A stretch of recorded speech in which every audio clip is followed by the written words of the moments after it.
television, but we're already canceled. Yeah. Everyone's offended. Okay, so yeah, I guess we should just go ahead and get started. Welcome to the first episode. I don't think I told you the name of this podcast yet, but I'll tell you right now. The name of the podcast is called The Outer Podcast. That's the name. He's just staring at me right now. I didn't say anything. He has no. Is there an inner podcast? An inner podcast? What do you mean? What does that mean? We're the Outer Podcast. This is the first time hearing about this, by the way. Yeah, that's what I meant. The Outer Podcast. Is there an inner podcast? No, we're just the Outer Podcast. Okay. Yeah, that's just the best we got right now. Cool. Maybe one day, who knows, we might be the inner podcast at some day. But right now we're just the Outer Podcast. Cool. Yeah, so this is the first episode. I feel really honored because I have my first celebrity here. I don't know if anyone has heard of Daniel, but he was pretty big on Vine for a while. Right, yeah. For my shoes. Wait, hold on. You're like kind of quiet, dude. I can probably turn the mic volume up. I don't think it's gonna work. I don't think like doing that's gonna do anything. Well, there's a monitor here. I think that's just for your headphones, though. I don't think it's. Well, there's a separate one for the headphones on the right side. Yours is exactly the same. Yeah, but my head. Never mind. We talk. We'll figure it out later. I'm just gonna move this dial up. Does that help any? Can you hear me any better now? Did it change anything? I mean, you sound the same, but that's fine though. It's fine that you sound the same. You don't have to sound any different than how you already sound. Yeah, just sound like yourself, dude. Just don't try and be like anybody else, because clearly you're trying to be like someone else, and I don't know who you're trying to be like. I gotta admit, I'm trying to be like Daniel from Vine. That's actually not me. I'm not that guy. I do own a pair of white Vans, but I own a pair of white Vans because I'm trying to be this guy. Yeah. Yeah. Well, I guess the cat's out of the bag. Daniel's not famous. We tried to get a famous person on the show, but we were unsuccessful. Yeah. So I was trying to make it seem like you were famous so people would like listen to this. So now you're trying to be somebody that you're not. No, listen, I did that solely because I wanted people to be like, oh my gosh, how did they get a famous person on the first podcast? But it didn't work out. Anyways, so yeah, this is the first episode of the Outer Podcast. My name is Holden. Obviously, like I said before, I'm here with Daniel. And before we get started, I have to tell a story that I think one of the things I want to do when I like have certain people on is like start off by like telling a story about just our relationship and friendship and all that. And so the first one I want to say about Daniel is I actually told you I was going to tell you the story if you remember it or not. But back in the day, me and Daniel, senior year of high school, we were in the same English class, and there was a kind of a dilemma with our high school. I've always dreamed about doing a senior prank, but with our high school, it was kind of weird because they saw senior pranks as like a crime that you could commit. And they were telling us stuff like, if you do a prank, like a senior prank, like we're going to take your diploma away. You can't like walk on stage or anything like that. It's kind of a downer because I really wanted to do a senior prank.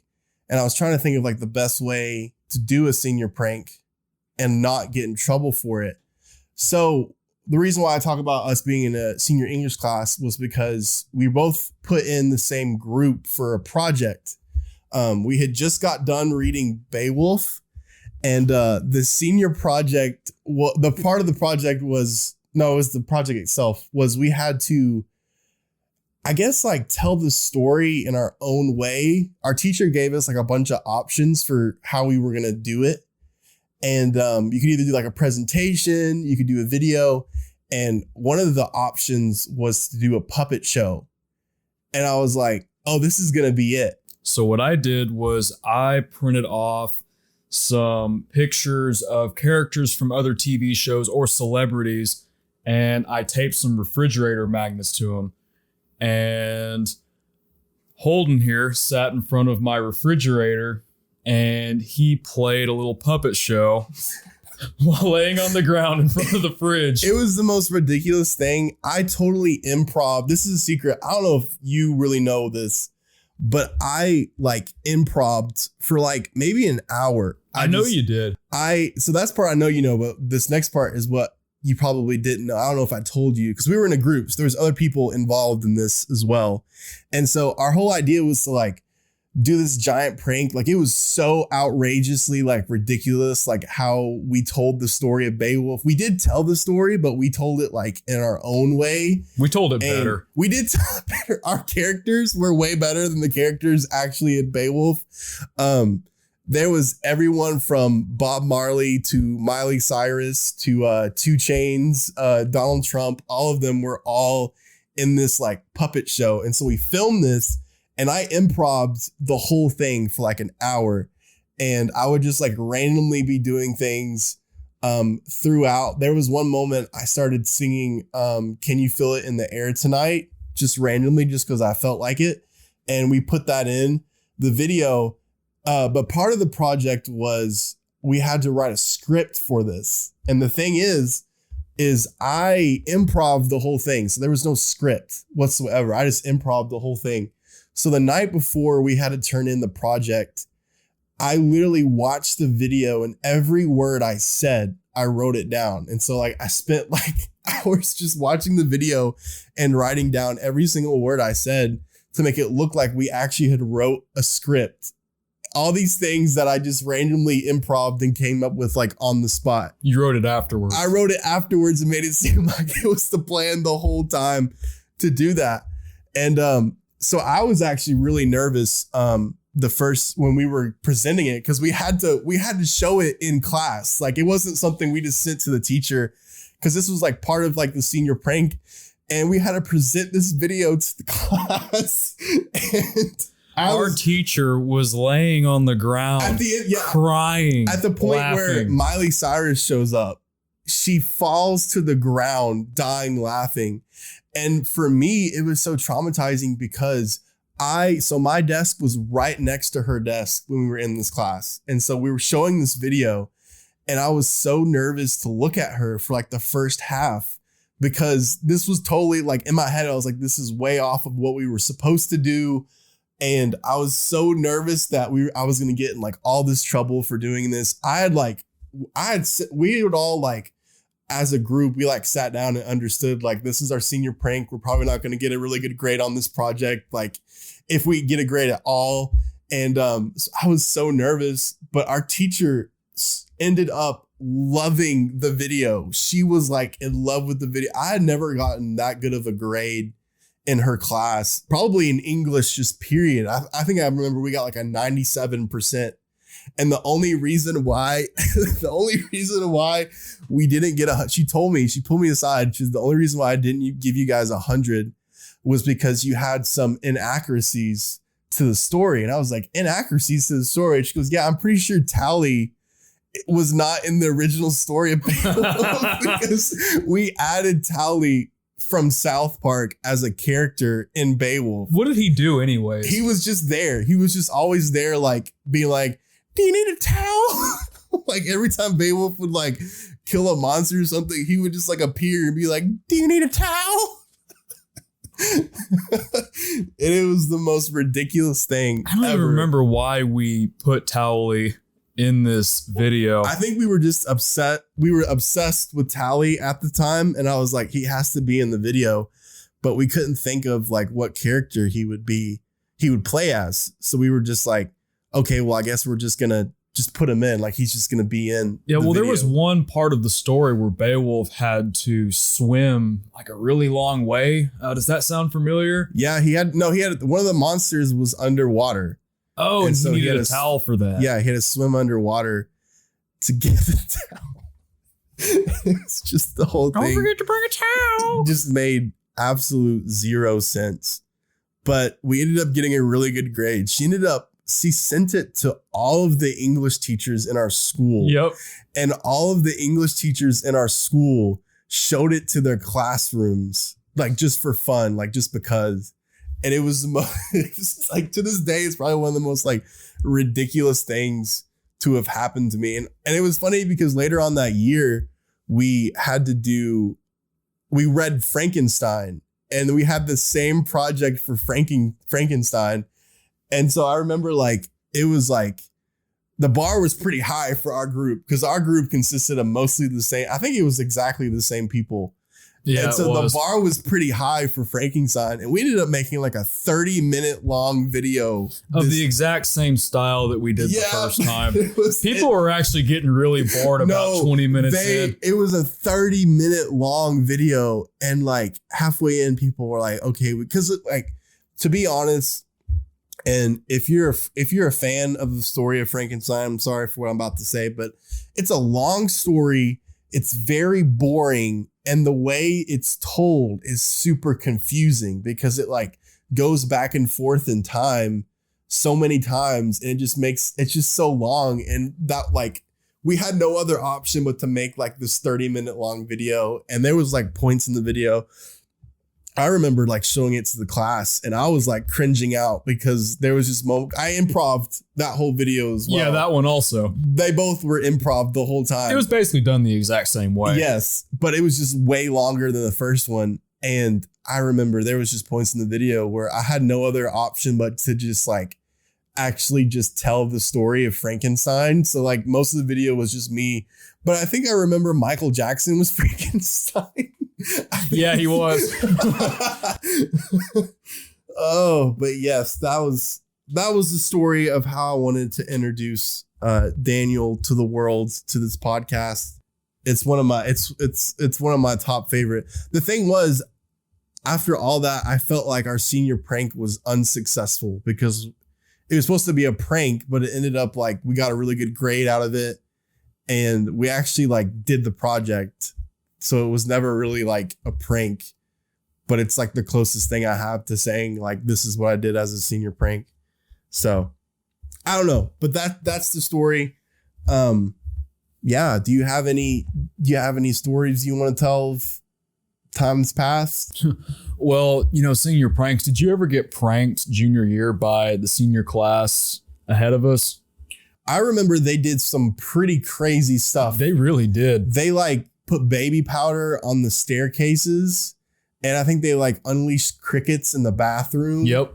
And like so like it makes sense that they were like so harsh with us for our senior pranks because like the class before us was like terrible. Yeah, they let chickens out inside the school. They did so much stuff. I remember the one thing I do remember is I remember our last day of high school, we practiced like graduation in our gym and we got escorted out of the school by the police force. Do you remember this?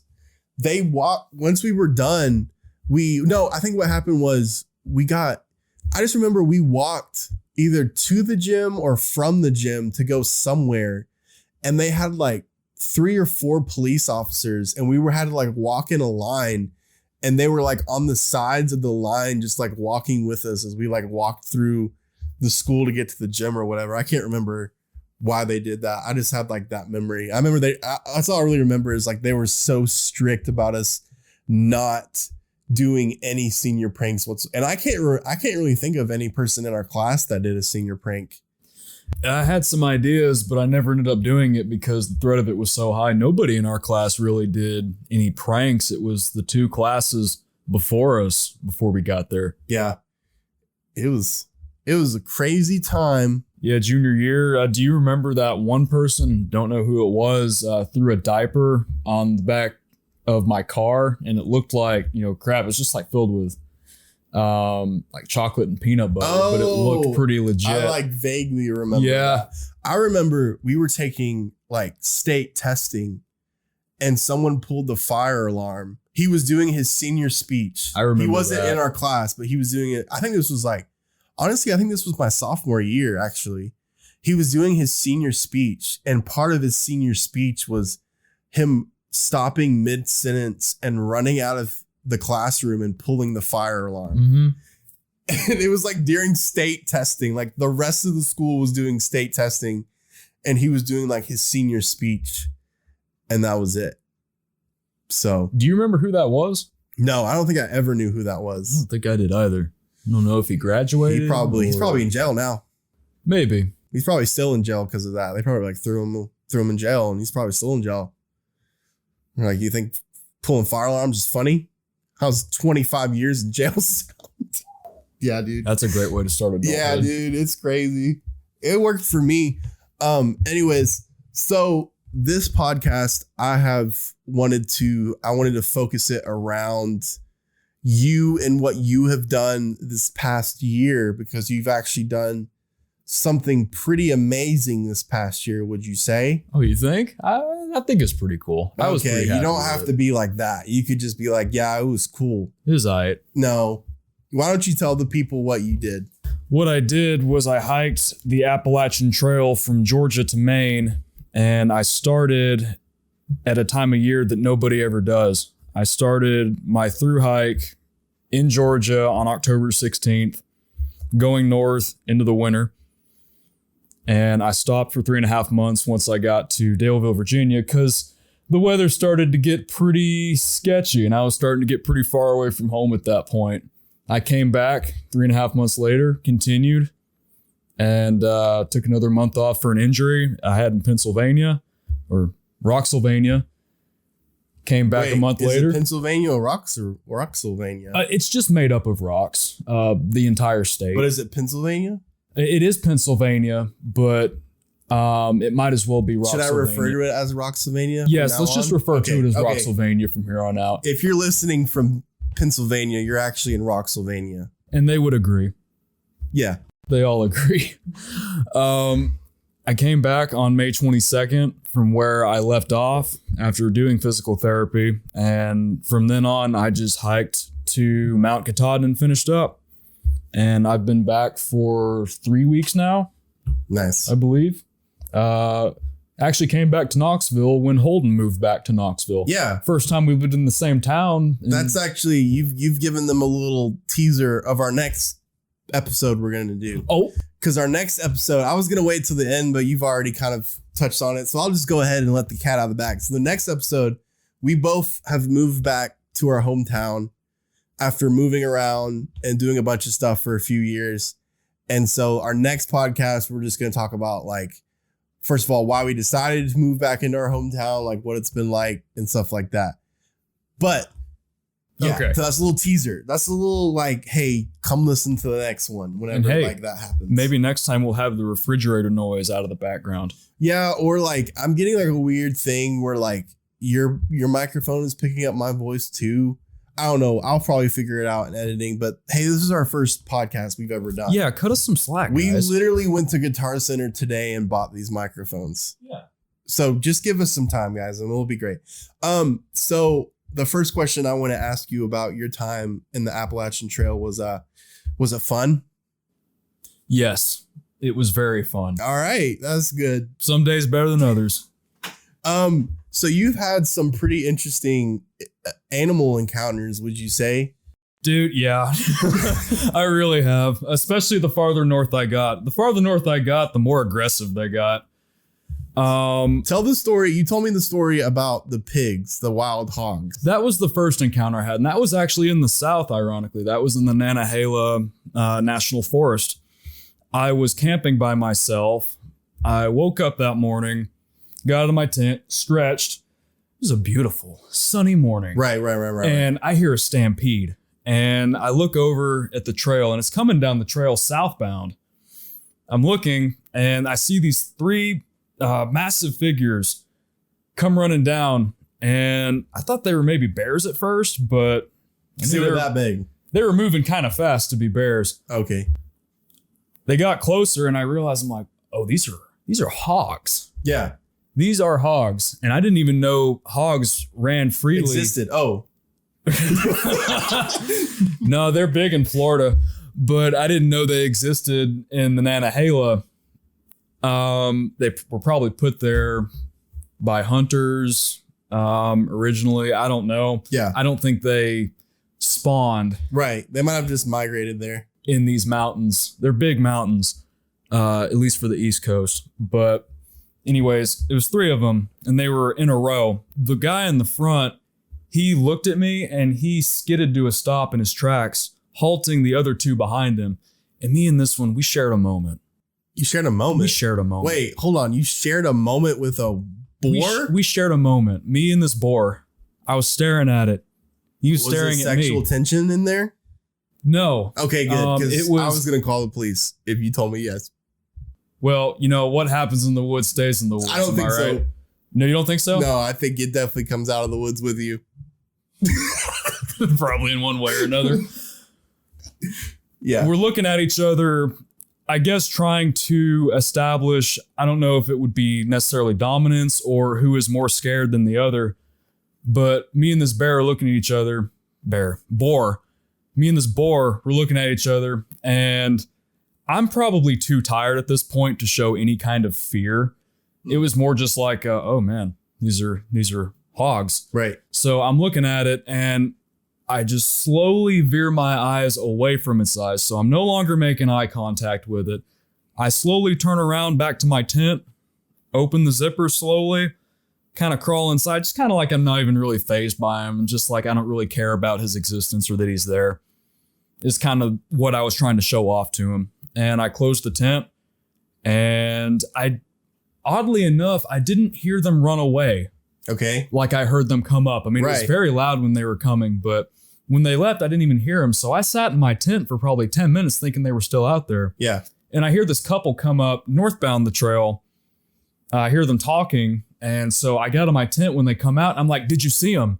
And the woman was like, see what? I said, those 3 boars. Did you see them? And she's like, no, I didn't see them. I just can't imagine like walking down a trail, you see some tent and some guy pops out. I was like, did you see them? Yeah, this mountain man looking dude comes out of his tent like, did you see him? Did you see him? And I said, yeah, well, I saw them about 10 minutes ago, and they didn't cause any problems. And I said, I'd just keep an eye out for them. And they were like, oh, okay. But after that day, I kind of realized, oh yeah, they're not super common out in the Nantahala, but you can see them. There's even fences that you have to walk around that keep them in and out of certain areas. But I didn't have any encounters with any wildlife really after that. It kind of got too cold for anything and anybody. So I was kind of just out there alone for days on end until I got off. And I didn't start seeing more wildlife until I got further up north. And once I got to New England, it's like everything was just trying to square up with me. Bears, moose, mosquitoes. Worst of them all. Even squirrels. Worst of them all. Yep, the squirrels. I would rather take on a black bear mother with her cubs than a squirrel. I think that's probably a safer bet, honestly. Yeah. Squirrels are... I'd probably just take the squirrel. Over the bear, I would just take it. I would just grab it and then just walk away. But a bear, it'd be pretty big to pick it up and take it away. Yeah. So I would just take the squirrel. Yeah, I do have a video of a squirrel sitting in a tree, just kind of, barking. I don't know if that's the right word, like a dog. I mean, it was chirping, whatever squirrels do. It was making a noise at me. And it was humorous. I sat there and just stared at him while he did it for a long time. Like, okay, is he going to pounce on me? Is he going to do something? I'm feeling kind of wild today. Let's do something. And he was doing this for 10 minutes until some southbounders came down the trail. And then he looked up, saw him, and he ran off. I know without a doubt, obviously animals communicate with each other and it's a thing, but I understand how accurate these animals communication is. Let me explain. So my dog, I took him out to use the bathroom one time. And I heard the neighbors let their dogs out on one side of my house. And then on the other side of my house was my other neighbors had dogs out. And on my other neighbor's house that had their dogs out, they always bark at any dog that walks by the neighborhood or anything. They're always just barking at them. Mm-hmm. And so I heard my opposite end neighbors let their dogs out, and my other neighbors' dogs were already out. And so I knew like where the quote unquote like new dogs had come out were. And so my other neighbor's dog starts barking, and my dog turns to my first neighbors, which their dogs were already out. He listens to them bark, and then he turns right where the new dogs are at. And it was almost like these dogs were like telling him exactly where like these other, because he like looked directly the other direction, like right. And he couldn't like see the other dogs because there was like a fence. And he was just like over there, just like staring at him. And I was like, wow, it's like, they like, I don't know like how they communicate, but like however they communicate, like it's like intelligence. You know what I mean? Yeah, I know what you mean. And it's a language that I don't think we'll ever fully understand. No, we'll never understand it. Well, maybe. No. Technology's coming a long way. I heard something not too long ago about a technology where you can put like a collar on your dog and it'll translate to English or something. Listen, Daniel, we've all seen Up. You watched the movie Up. You saw the golden retriever with the collar, and now you're trying to pass it off like it's this real thing. No, we know your lies, Daniel. All right, well, maybe we'll look it up after this. Do you think aliens are real? Yes or no? Tell me right now. Probably. Have you heard about? Yes. Whoa, you just changed your answer like mid. Well, you said yes or no, and I felt like probably wasn't a good enough answer for you, so I gave you a solid you said answer. yes. Yes. So you've seen like the new videos that have been like coming out about like the Pentagon releasing like this footage? No. Okay, so the Pentagon has recently like released a bunch of footage of UFOs, but not like UFOs in the sense of like these are actually aliens from a different planet. It's just like crafts like that they can't explain like where these crafts came from, and they like do stuff that doesn't make sense with our knowledge of physics and like rocket science and stuff like that. And they don't know what these things are. They all look a little bit the same. This is just what from I've seen and what I've like researched. Apparently they look like pills, like these little pills, and they're just like zooming places like at crazy speeds, and they don't know like what these things are, and everyone's like, oh, they're aliens. So yeah, I figured you'd heard that stuff because I asked you, do you believe in aliens? And at first you were like, maybe, and then you like looked at me like pretty seriously and you were like, yes. And it was almost as if like you saw an alien behind me. Just then. And so I was like, well, obviously he's heard about the story of the Pentagon. Nope. And then you're like, no, I just watched the movie Up. Yeah, that's how I believe in aliens. Okay, so going back to your time on the trail, why don't you tell us what a typical day would look like for you? Like from waking up to going to sleep, what would it look like? Okay, so I would wake up with the sun, and I would... First of all, from my understanding is they have like shelters set up on the trail. That's correct. Yeah, there's usually at least one shelter about every 5 to 20 miles. And so you would stay in these shelters. Not all the time, but sometimes. And there'd be like bunk beds in there, right? No, it would be a floor, and you would lay your... I didn't know this. Okay. Yeah, you'd lay your sleeping bag out on it. And like, just obviously like just anybody could sleep there. But like, did you ever have some like weirdos that came there to sleep? No, I never met any weird people that were willing to hike the Appalachian Trail. Yes, I saw lots of weird people. What? Oh, of course. I don't know. I've never been there. So you saw a lot of weird people. Yeah. But I also saw a lot of really awesome people. Yeah. And some of those weird people get to were those awesome people later. We'll get to those awesome people. But the weird people, let's get to them now. How weird were they? Give me some examples of weirdness of these people that you encountered. Well, they dedicate their lives to hiking 2,193 that's already miles. Weird. That is kind of unusual. Yeah. I've had a lot of people look at me weird when I tell them what I am doing and what I have done. Yeah. I bet you met a lot of hippies. I am a hippie in some ways. Okay, everybody's cool. kind of hippie-ish Yeah, okay. out there. Yeah, okay, Daniel. But I've met some like You met some hippies, dude. hippies. Like Bro. you imagine a hippie and You saw see some 'em. armpit hair, didn't you? Oh yeah. Oh yeah. Yeah, you saw some arm. Do you remember Not just with the men. I was gonna say, do you remember our science teacher who had like gnarly armpit hair? Yeah. This lady had gnarly, and she was, man, when I think about hippies, I think about our sophomore science teacher. Our sophomore year science teacher. That's accurate. Okay, so you saw a lot of weirdos, you saw a lot of hippies. Did you ever have like an awkward interaction? Like, were you like, whoa, I need to get out of this person's like vicinity pretty quickly?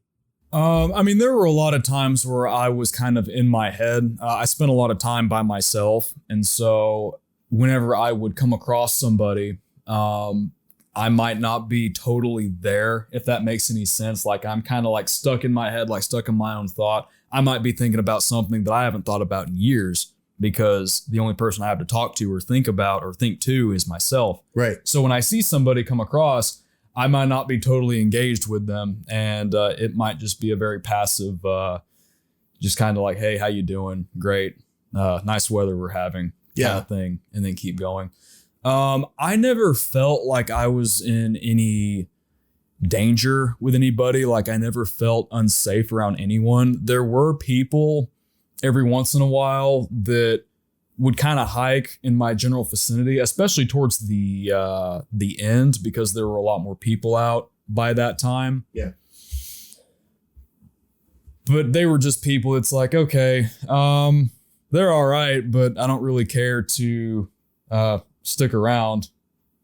And in some cases, there may have been a couple of people where I changed up my hike a little bit, either hiked much faster than what I was hiking already or slowed way down for a couple days just to get out of their vicinity. Right. But not because I felt like I was in danger with them. I just didn't want to spend any more time around them. But there were a lot of really awesome people out there. I never claimed any what's called a tramley, which tramley is trail family. That's what they call it out there. I never claimed one. I never really had one. So these are people that you just like group up with, that you do the trail with? Yeah, but I think of a tramley as a group that you dedicate the rest of your hike to. So like if you do a traditional northbound hike of the AT, you normally start in January, well, usually February or March is when you would normally start. So by the time I was done, I met a lot of people who had started at that time. Yeah. They would meet a group maybe in the beginning, or I think most people actually formed their tramleys in North Carolina. That just kind of seems that's a pretty big tramley episode. It seems to be the spot because Georgia is 80 miles long and it weeds a lot of people out. A lot of people quit in Georgia because Isn't that where you start though? Yes. I mean, that makes sense. Oh yeah. I mean, it makes total sense, but because it's like, the people that think they want to through hike, but then they get out there and they realize it's not really what they thought it was going to be. It's hard. Yeah. It's a long way. You start to realize in the beginning, it's like, wow, I've got a really long way to hike. Right. You get blisters, you're sore, you're tired. You haven't really developed your trail legs yet. And so you're just kind of, a lot of people will quit at that time. So by the time you get to North Carolina, it weeds a lot of people out, but you start to realize who kind of hikes at the same pace as you or very similarly. And that's usually when tramleys form. But tramleys, I think of, will stick together until the very end. So they'll go from North Carolina all the way to Mount Katahdin, Maine. Wow. And there were people that I hiked with for several days, even some a couple of weeks at a time. And that was great. And I wouldn't even necessarily be trying to get away from them. It was just, I don't change up my own hike to hike with other people. If they want to take a few days off and I don't really want to take a couple of days off, then I'll just keep going kind of deal. Yeah. But I met some real awesome people that way. You were asking me a little bit ago what a normal day looks like. What do you think a normal day on the trail looks like? Here's what I think. Okay. You wake up and you're like, who are these people? And you kind of like look around. Here's what I would do. Okay. Here's what I would do. If if I'm the first person to wake up, I'm going through their stuff. Like that's step one. Their stuff? Yeah. Because like, what if I'm out of like Nature Valley bars and I'm like, need some more? So I'm going to like look and be like, you're going to give me some of these, like without asking them, obviously. And so I'm going to do that. And then I'm going to go outside and I'm just going to do like a big stretch and be like, ugh. And I'm going to stretch and like the sun is going to be rising. I'm be like, ugh. All right, time to hit the trail. And then I'm going to put on my backpack and I'm going to snap my only pair of underwear that I packed. I'm going to snap it, like, just like snap it. You know what I mean? Like, we like snap it to your waist. You know what I mean? Now, don't look at me like that. He's looking at me really weird. But I think of you as like, are you talking about? You know what I'm talking about. I know you would, every morning you'd wake up and you would have on your one pair of underwear that you packed this whole trip. Okay. And you would know, and you would extend the waist and snap it to your hip. I know you would before you would walk out there. Okay. So you do that, and then you're like, all right, it's time to get on the trail. So then like you put on your backpack and I would just walk. You just leave the tent behind? There's no tent. I was in a shelter. Oh, okay. So you're going to shelter camp. Like every day, everywhere? But no, it's like in a building. It's in a, listen. Because there are people that do that. Yeah, no. And so I'm going to be like, all right, time to hit the trail. And so I'm going to, like I said before, I'm going to snap my underwear to my waist like that. And then I'm going to just walk on the trail. And there's going to be people that are obviously going to be like walking close to me. And I'm going to be like, hey, listen, if you get anywhere closer to me, you're either going to be in my tramley or you're going to be in my tram cemetery. And they're going to be like, oh, shoot, bro, I'm so sorry. That would be great. And then they're going to walk away. And so I'm going to walk like the whole day and I'll probably see a mountain lion and I'll probably just give him a little treat and he'll be like, oh, great. And so I'll just keep walking and I'll go to another shelter. I'll walk in and I'll be like, guys, I'm here. And like all the people who are already there will be like, whoa, a new tramley. And I'll be like, listen, you're either in my tramley or you're in my trim cemetery. They're going to be like, oh, okay. One of these guys be like, yeah, give me the king bed. And they give me the king bed. And then I go back to sleep. And then I wake up and do it all over again the next day. Wow. Yeah, it sounds like you totally get it. Yeah, dude. There's a lot of accuracy. Okay, so you wake up, you go through people's stuff. Yeah.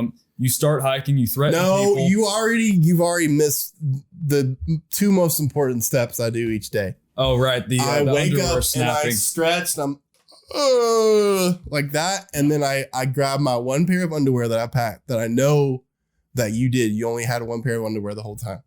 And I snap it to my hip. I just like that. I just snap it to my hip and then I get going. Okay, listen, I have a confession to make. Okay. Listen, you may think I'm a barbarian, an animal for doing this. Okay, you don't? Not at all. Well, one pair of underwear. I'm a little more classy than that, okay? I brought 3 pairs of underwear for the entire You had trail. 3 pairs of underwear? I had 3 pairs of underwear. Sure. One of which I was wearing. The whole time. And then 2 just to be safe. Basically. I mean, I would wear each pair of underwear for like 3 days at a time. Yeah. Did you ever have to... Okay, I know... You told me the story about the time you went to wash your clothes and the lady wouldn't let you wash your clothes in the laundromat. Oh, good old Connecticut. But like trail friendly state. Is that what you would do? Like you'd go into a town and you would go to just like to a random laundromat and try and wash your clothes? Yeah. Yeah, I'd usually try to do that about every week or just whenever I could. I was in Connecticut, which Connecticut is a very short state. As far as the AT goes, there's a couple towns in it, but it's honestly like Connecticut was my least favorite state on the whole trail. I mean, it was short. It didn't take me that long. It was less than a week. Connecticut. Well, this is an awkward segue, but this podcast is brought to you by the whole state of Connecticut, where vacations are great. And apparently they say the state's really big. So thank you, Connecticut, for sponsoring this podcast. Big shout out, Connecticut. We love you. Yeah. Anyways, what were you saying? Yeah. So, I mean, if you live in Connecticut and you got to move to Connecticut because you got rich in New York City, congratulations. I mean, I'm happy for you. Yes. Round of applause for you. Good job. We love you. But there are hikers that will travel through the western part of Connecticut. And I tell you what, man, like I've gotten the worst looks from people just going through towns and looking like hiker trash. Yeah. And going through there. And I go to the town of Kent, Connecticut. I had to hitchhike in. It was far enough away from the trail. I get there and my plans were to get a shower because they had like public showers in the middle of town apparently, and get my laundry done. So I get into Connecticut, Kent, Connecticut. Who sponsors this podcast? Yes, of course. The whole state. Once again, shout out Connecticut and the. You've already ruined your relationship with Connecticut. You've already ruined it. We're never going to get them as a sponsor ever again. Brother, man, I ruined my reputation with Connecticut when I hiked through it. They hated me. So I go into this laundromat and I was the only one there. There was a list of hiker rules on the outside. It was just for hikers, and they were very specific rules. Apparently, there were a lot of rules that I didn't see that were somewhere else on the wall, but the rules that I saw were wear a mask and what was the other one? It was wear a mask. Oh, don't bring your backpack inside. So I open the door and I take a look inside. I don't hear anything. I don't see anybody. I say hello, like I'm trying to figure out if anybody's in there. There's nobody in the building. So I bring my backpack in. I don't wear a mask. And I sit down in a chair and I get my laundry out and I start doing my laundry. But I just kind of make myself at home while I'm waiting. I can't do a shower because they had the showers closed. I didn't know about it until I got to town. So yeah, and I didn't get a shower in New York either. So like I was nasty by this point. I was like, had my hands around my head after I found out, you couldn't use the showers. I'm like, oh geez, I got to get to, this means I won't be able to get a shower until I get to Massachusetts. And I'm already really nasty. Well, I guess I'll just do my laundry. I go in there to do my laundry and the owner comes in towards the end of when I'm doing it. So I'm waiting on my clothes in the dryer. She walks in with her mask on. She looks around the corner to where I'm sitting. I'm sitting there. I'm eating lunch and my backpack is right next to me. I'm not wearing a mask. Nice. And she looks at me and I can only see her eyes, of course, because she's wearing a mask. And she just like, her eyes were angry, man. Like she had her like eyebrows were down. She had a mean look about her. And I hit her with that Southern charm. I'm like, hey there. And she's just like, hi. I said, how you doing? And she looks away from me and she looks at my backpack and she looks at me and she just starts going off on me, no. Dude. Yeah. Yeah, she started going off about me bringing the backpack in, about me not wearing a mask in there by myself for an hour. Yeah. I guess she saw me on camera. And then she looked at the laundry detergent. She said, did you use this laundry detergent? It was just this detergent sitting out on the washer. Yeah. I'm thinking, it didn't say don't use, it didn't say customers only or anything like that. It was just a bucket of laundry detergent sitting out. I thought it was for hikers or even for at least customers. Yeah. And I was like, yeah, I used that. Was I not supposed to? And she's just like, you hikers just think everything is free. Get out of here. Oh. And so I'm just like, oh, okay. And so I get my stuff. I walk outside and I wait for a minute because my clothes are still in the dryer. And about the time I thought they were done, ran inside, grabbed them out, and I ran out and I got the hell out of Kent. Nice. Yeah. Such a lovely town for the people that live there. Some people like Connecticut. Some people that hike through there. I've told a few stories and I've heard some stories from others. Apparently some people get really lucky with what's called trail magic, where people give them food or whatever, sometimes even a place to stay for the night. Yeah. Didn't that happen to you where like you stayed somewhere like at some farm or something? Oh, that was awesome. Yeah, that was in Massachusetts, which I loved Massachusetts. Yeah, this podcast isn't sponsored by Massachusetts. No, Massachusetts is just don't butter up Massachusetts. I can't even say it. Massachusetts. They'll never be a sponsor. Just call it Mass. That's what we called it. I'll call them Rockatuchus. Rocket. The rocks aren't that bad in Massachusetts, but they do exist. Anyways, the town of Cheshire. I go through there, and this guy, he meets me in town, and me and a couple of the other guys that I was hiking with. And he invites us to come do a work for stay on his farm. And so we took a day off the next day because it was raining in the morning.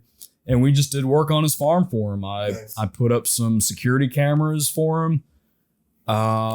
Security. He had a lot of things on his farm, including, something that you usually can't grow anywhere else, at least not in Tennessee. Yeah. So we did some cultivating there. Like pine trees. Yeah, like pine trees. Yeah, you can't grow you can't grow pine trees here. Right. I tried it one time. And what happened? Did the helicopter see you?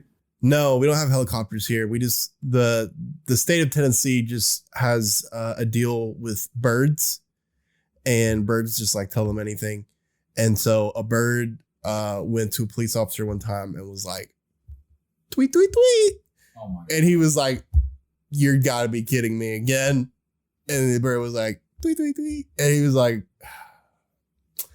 all right. And so he drove over to my house and he just saw me like planting a pine tree. And he was like, bro, first off, what are you doing?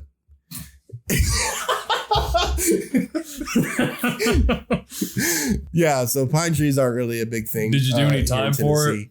Well, that's actually funny because I didn't do time for it. Yeah, I didn't do time for it. But so I read that you actually did the whole hike on one pair of underwear. Is that true? Yeah, it's true. Okay, good. Yeah. I never washed them. That's what I figured. That's the way it seemed like. So why don't you tell us how you felt when you finished? Because you've already told me like how you felt after you finished, but people listening don't know what it's like to have finished something like that. So why don't you share the feeling you got when you finished something like that? I will tell you about my last day on trail and how it was my favorite day and the best day that I've had. And it was even the best day of my life. Oh, wow. So get up that morning. The park rangers of Baxter told us that we needed to get up really early because the weather on Baxter is insane. And we would have to start hiking really early because that would reduce our chances of being caught in a lightning storm. And so we were like, oh, okay, that's cool. And little side story, I can vouch that Baxter does have insane weather on its peak. You can see Mount Katahdin from 70 miles away. And I remember the first time I saw it, I stood there and I looked at it and I was just appalled that I could finally see it. And from so far away, I sat on a rock and looked at it for 2 hours. Yeah. And it was clear and sunny on the mountain I was at, overlooking it, but I could see that it was cloudy on the peak of Katahdin. So I get up and I start walking down this mountain. I get out of view and then I find another viewpoint. So I walk up to this viewpoint, probably 25 minutes later. I go over and look, and I can visibly see from 70 miles away that it is pouring rain, thundering, and lightning on Katahdin. Like you can see it from that far away. Yeah. And it was still, perfectly fine where I was at. So it kind of instilled in me, it's like, oh, wow, the weather is kind of crazy over there. It'll change real drastically. And then a couple days later, I saw Katahdin again, much closer. And it was on a perfect day. Like I could see the peak. There wasn't a cloud in the sky. It was a really nice day. And that was 2 days before summit day. So now we're back to summit day. I start climbing at 5 a.m. and I'm going, and I climb above tree line. It's really cloudy. The weather looks kind of threatening. And then it starts raining and I'm above tree line at this point. So I don't really have any cover. And then it starts thundering and lightning. So it's crazy all of a sudden. and I'm still climbing. And then I see some other thru hikers that are huddled under a rock, and I know all these thru hikers. And so I stopped and talked to them, and one of the girls, she told me, look, I've got radar access, and it's telling me that, you know, it's really bad right now, obviously, but it looks like it's going to clear out really soon. So we're huddled under this rock. So I crawled under the rock with them, and it was really nasty weather. I mean, there was lightning coming down everywhere, and we're just like huddled under this rock, and we're actually getting borderline hypothermic at this point, because when it rains in New England, it gets really cold. Yeah. And I'm just kind of thinking in my head, I even said it aloud a couple times. I was kind of a downer at this point. I'm just kind of kicking myself in the rear thinking, man, if I had just pushed a little bit harder each day, then I could have been on Katahdin 2 days ago for a perfect summit day, because I really wanted a perfect summit day. You know, it's the last day, and Katahdin is far enough away and a big enough hassle to get up that I may not do it again. I don't know. I mean, I'd like to, but it's not practical. It's so far away from where we are. And just because it would be an epic ending to the journey.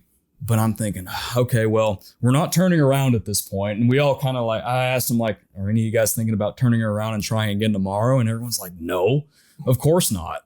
We're already really far up the mountain. Yeah. And I didn't want to turn around either. So I was thinking, okay, what's going to happen is we're going to climb up, and assuming we don't get hit by lightning, we're going to get to the sign, and we're going to rush to get our pictures taken by the side. And it's going to be in sideways rain. You know, it's going to look pretty bad. It's going to be nasty.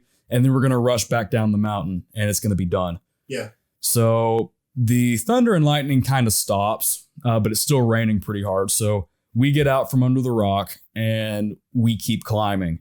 And we kept climbing. It was a pretty big ascent, even from where we were at, even though we were already very high up. Yeah. We hiked to the point where we couldn't really see anything in front of us because it was so foggy and cloudy. Mm-hmm. And then we got above the clouds. And dude, once we were above the clouds, the sun was shining bright, and there was like a little bit of mist up at the top. The sun was shining through, and we could look down and see the thunderstorms going on below us. Wow. And we were pretty amazed by it. Yeah. We're like, whoa, that's crazy. Whoa, this is insane. So we kept going, and then I could see the sign, you know, that famous Katahdin sign that we've all dreamed about since the beginning and what we've all thought about. And it was like God just put it there, and he put the sun where it was shining directly on it. I mean, it was like he was telling me, congratulations, my son. I'm very proud of you. Yeah.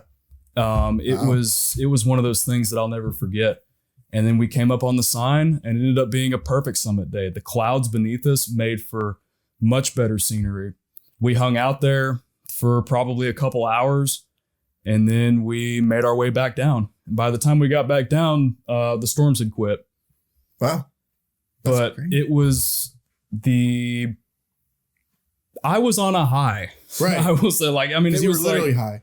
I was really high up in elevation and just mentally, dude, it was incredible. I mean, like, it was the neatest mountain I've ever climbed. I don't know how I'm going to top that, but it was a really, really great day and a really great finish. And just the feeling of having accomplished that was the best feeling I ever had. Yeah, I can imagine.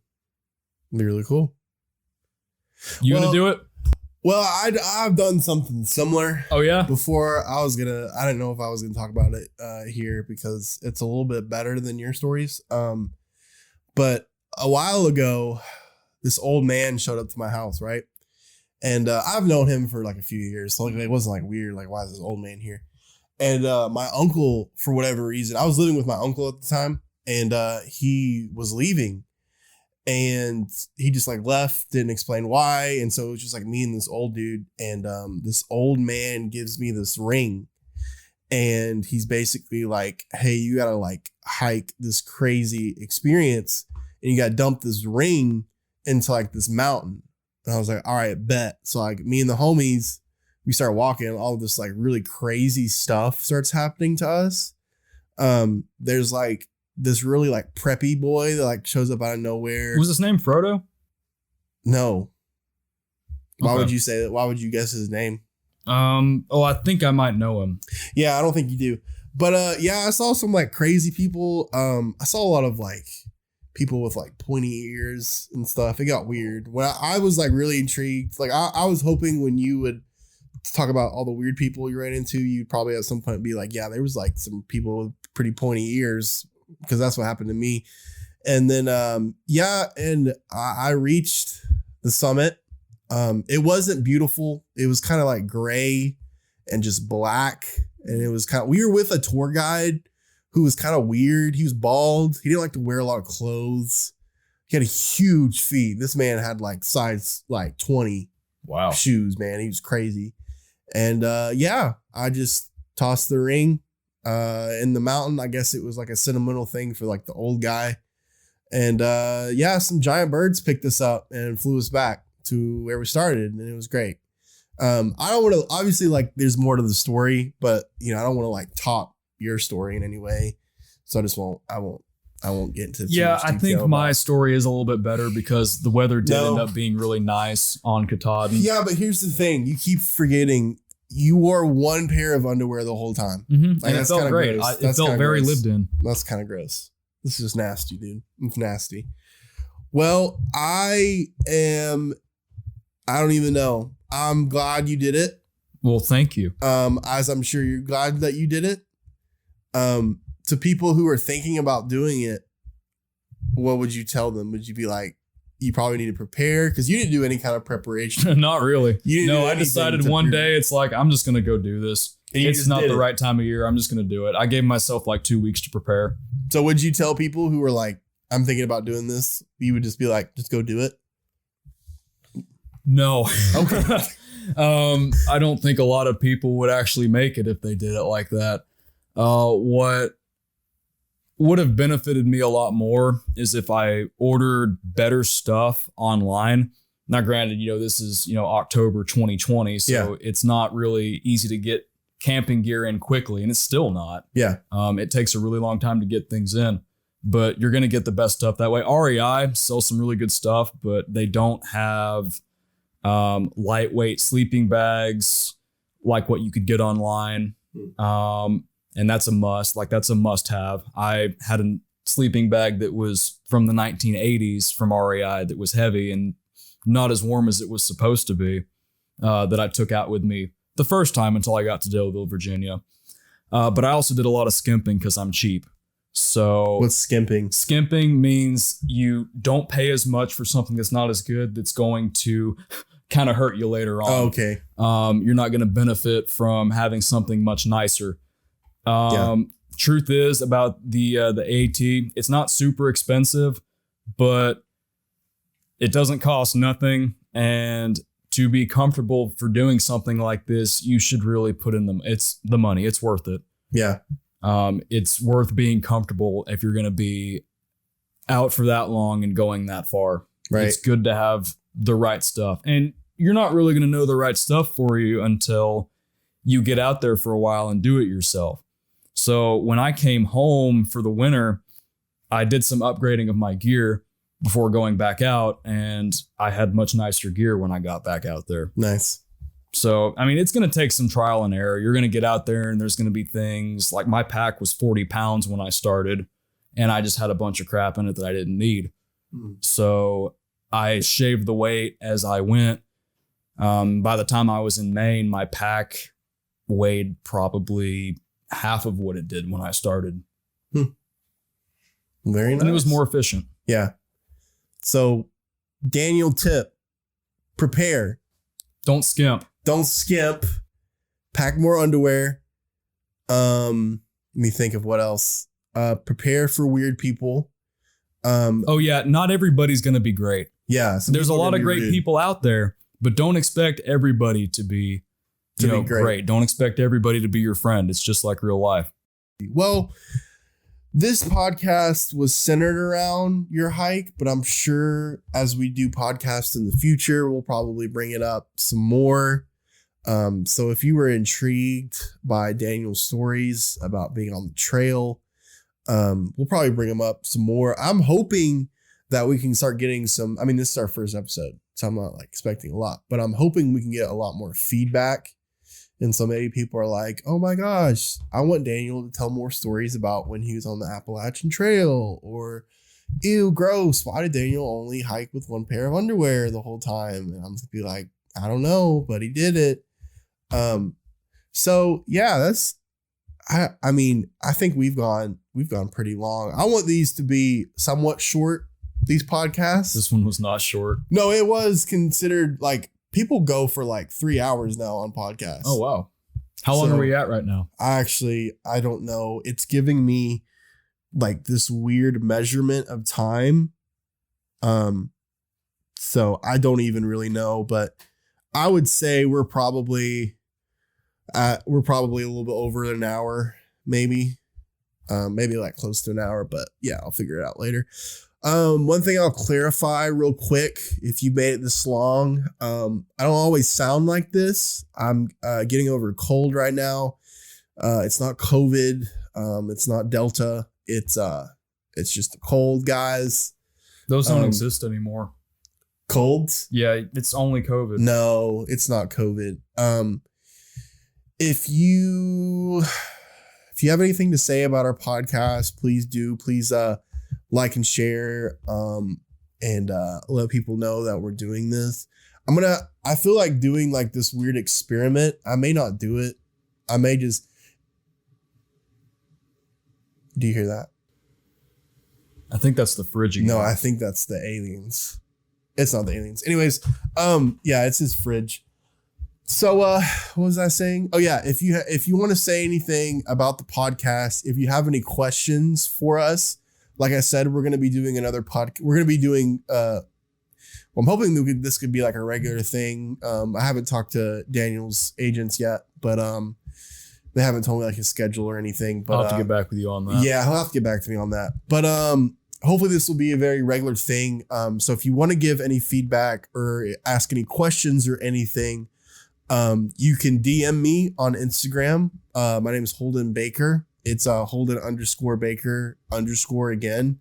Not the word again. It's just there's 2 underscores. Like it's Holden _ and then Baker _.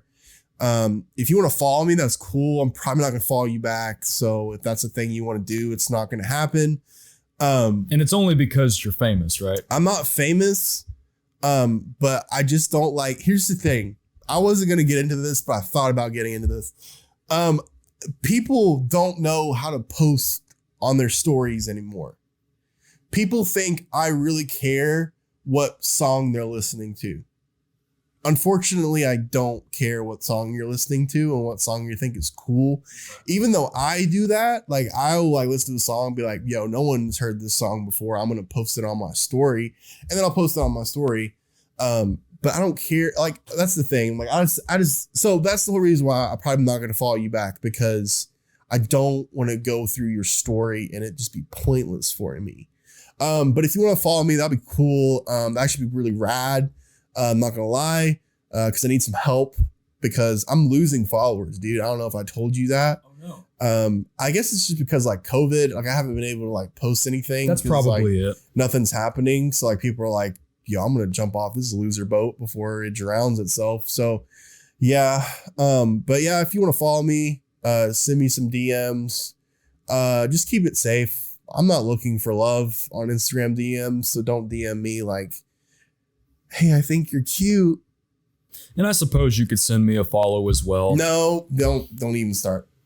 No, you can tell people your Instagram handle. Well, see, I don't post very much now because if I do, then I'll probably lose a lot more followers since I'm not on the AT anymore. Right, because all your only followers are hikers. Probably. Okay. For the most part. Yeah. So just don't follow them. That's just what he's saying. Yeah, don't waste your time. Just don't follow him. No, you can follow him on Instagram. Daniel with the white vans 123. I'm pretty sure his Instagram handle. Actually, I have no idea. He has no idea that I don't follow him anymore. No, I would. I have the app. Because his stories are pretty weak. And like I said before, I don't like weak stories. I'm not looking at him right now because I don't think he can hear me. So yeah, thank you all. If you got to this point, in all honesty, in all sincerity, if you've gotten to this point of the podcast, I'm super grateful.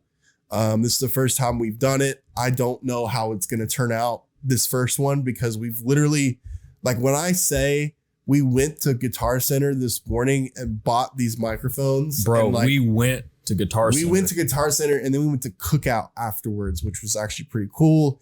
Daniel got mad because the dining room wasn't open. I was just grateful to get some Cookout because it's been a while. But yeah, I don't know how this is going to turn out. So if it turns out bad, just be like, hey, it's their first podcast. Let's give them some slack. And yeah, thank you so much. Like I said before, our next podcast, me and Daniel are going to be talking about, we'll get into more like crazy high school stories. Maybe, it's going to be focused around the fact that we've both moved back to our hometowns after, traveling abroad. So yeah, we're just going to talk about that. Thank you again for listening. Daniel, do you have any last words before we end the podcast?